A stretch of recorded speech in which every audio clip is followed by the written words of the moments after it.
আজকের থেকে ৩০ বছর আগে সাইদি সাহেব তিনি বসে বসে দরুদ পড়তেছে, তার কাছে প্রশ্ন গেল, আপনি তো আমাদের এলাকায় এসে মিলাদ পড়েছেন দাঁড়িয়ে, এখন আপনি মিলাদ পড়েন না কেন?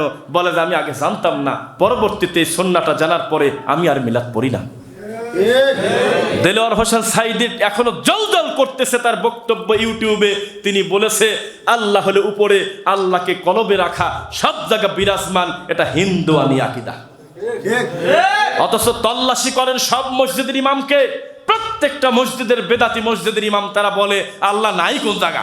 আবার যদি বলেন তাহলে আল্লাহ যে বলতেছে সূরা তাহাতে আর রহমানু আলাল আরশি ইস্তাওয়া, আমি আল্লাহ, আমি রহমান, আমি উপরে থাকি, এখন কি হবে? কয় যে আল্লাহ সম্পর্কে প্রশ্নই করা যাবে না। আছে নাকি এরকম? অথচ একটা ইমামের ইমামতির ট্রেনিং হওয়ার কথা এইটা, আল্লাহ সম্পর্কে ইমাম সাহেবের তথ্য কেমন, নবী সম্পর্কে তার ধারণাটা কেমন। যেই হুজুর বলবে নবী গায়েব জানে, ইমামতি তো বহু দূরের কথা, ওটা একটা অসভ্যটা মানুষই না। কেননা কাজ ছিল রবের, কাজ ছিল খালেকের, ও মাখলুকের দায়িত্ব দিয়ে দিয়েছে। আল্লাহর নবী যত সম্মানী হোক না কেন, তিনিও তো আল্লাহর বান্দা আব্দুল্লাহ।